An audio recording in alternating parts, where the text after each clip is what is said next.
So hi guys, ayun na pag-usapan naman natin ngayon na ito na sa background ko. Okay, so may naalala ko. Okay? So ito, di ba kasi pag dati kasi di ba pag probinsya, as in literal na probinsya, sikat yung mga jeep na to. Okay? Dahil pupunta sa syudad, pupunta sa ganun, jeep talaga. Yan, yung malalaki, yung mga gulong. Kasi nga dati, rough road pa naman siya, hindi pa naman simentado yung lugar namin. Papuntang city, ganun. So rough road. Tapos pag sumakay ako dyan, dahil hilong-hilo ako dahil. Oo, at sukang-suka ako dahil sa amoy niya. Oo, kasi di ba lalo pag umulan, sasarado lahat ng bintana. Pagka sarado ng ay dahil, kaya na, simula na yung sikmura ko. Sikmura kong nag-iiba na yung anggulo niya hanggang, ayun, nasuka ako dahil, di kinaya. Okay, so, may kwenta ko. Nung high school kasi guys, parang sa central or medyo 3 kilometers mula sa amin, mga ganun siya kalayo. Mga ganun na or 2.5 pa sa mga ganun. Mga 3 na lang para huwag nang tumawan. Mga 3 kilometers. Ngayon, from sa bahay kasi hanggang dun sa main road, sa kilometro na siya. Nasa dulo ka kami ng mundo nakatira. So, lalakarin ko. Yung baon ko kasi nung high school ako guys, yung parang 5 pesos lang ang baon ko, minsan 3 lang. Ngayon, para lang syempre makapunta po sa school dati, sa 3, pamaga ko or minsan, kahit late na ako papasok, pagpurtati pumasok ako. Kasi pagka 3 kasi, pag sumakay ka kasi ng jeep na din yan, makaabang ka, piso lang yung bayad. Oo, minsan, dos, basta dati piso pa yan dati. Tapos mga umano ng taon, 2 piso na basta ganun siya.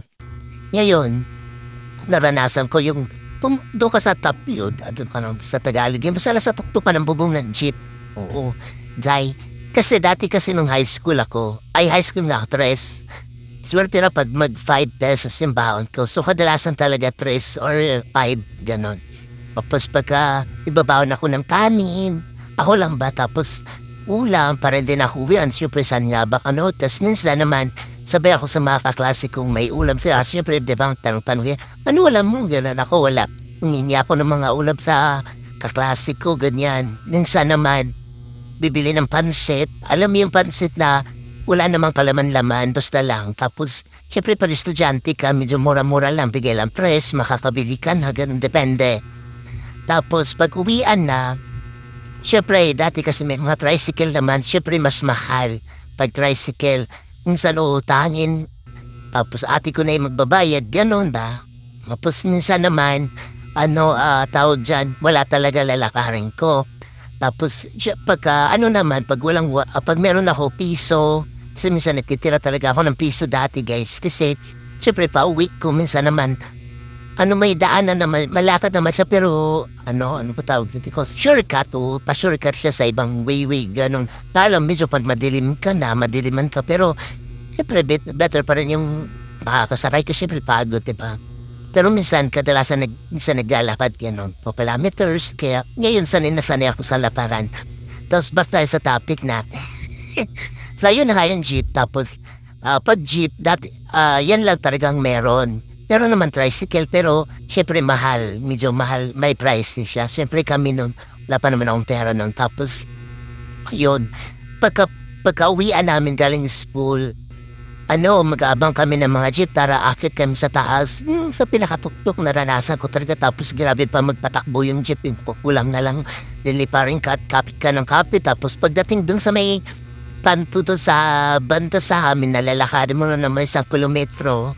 Kumbaga, hinto yung jeep, diba, babaan kami. Tapos, minsan, mahirapan ka, bumaba, kasi yung daan, syempre, magbabaan din yung mga ibang, sa taas, so, talunan, ganyan, diba, magtalunan. So, syempre, ikaw, ingat na ingat ka din, no? So, yun, memorable din sa akin yung jeep na, yung ganyan. Ngayon kasi, marami ng transportations, kumbaga, meron ng mga, iba pang pwedeng sakyan. Minsan nga pa-face out na natong mga jeep na to doon sa amin kasi syempre hindi na rough road. Kaya na ng mga ibang transport pumunta sa city. Hindi kagaya nung araw na parang rough road pa siya. Parang malalaking gulong talaga yung ganyan. Yun lang, nakakalungkot na minsan nakakatawa kasi naranasan ko yan nung high school ako. Na talagang grabe, aakyat ka mabilisan kasi pagka once na mag-ano na yung conductor na, ganun, ganun. Ako dahil pa, mano ka, kailangan mabilis ka umakyat dyan sa pinakatuktok na yan. Diba? Tapos, syempre, pag minsan umaga, kailangan dumagaga ka din umalis kasi, diba, mag-abang ka pa ng jeep. Pero kadalasan kasi nung araw ako, lalakad muna ako 1 kilometro. Tapos, kasi pag tres kasi yung baon ko, dahil lalakad ko papunta sa kanto, sa 1 kilometro yon lalakarin ko. Tapos, paglakad ko 1 kilometro, sasakay na ako ng tricycle to sa yung bayad. So, piso ko, pauwi ko na naman yon. Ganon. Pauwi ko na naman siya. Ngayon katapos ko lang kasi kumain guys. So, ano pa nga ba yun? Naligaw ako. So, yun nga, piso yung pauwi ko. Minsan pag wala talaga guys, ayun lalakarin ko. Minsan naman, pasasakayin na lang ako libre. Minsan ganon. Minsan naman, more on lakad talaga na. Siyempre, malukot ka, masaya na malukot.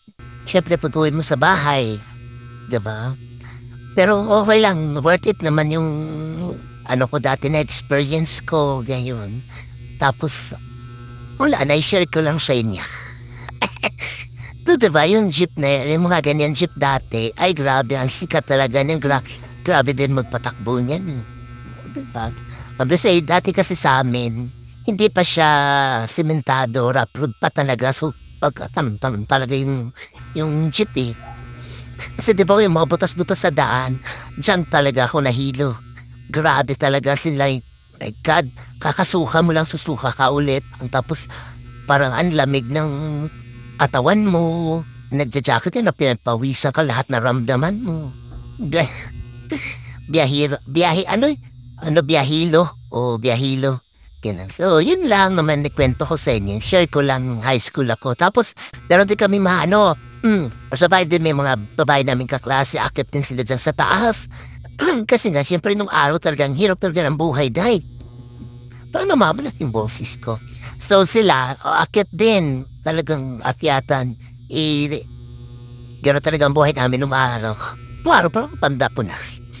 Nung panahon na yun, kasi wala pang ibang transportation, tsaka ang hirap talaga ng buhay. Sipin mo na lang 5110 pa yung cellphone. nung panahon na yun.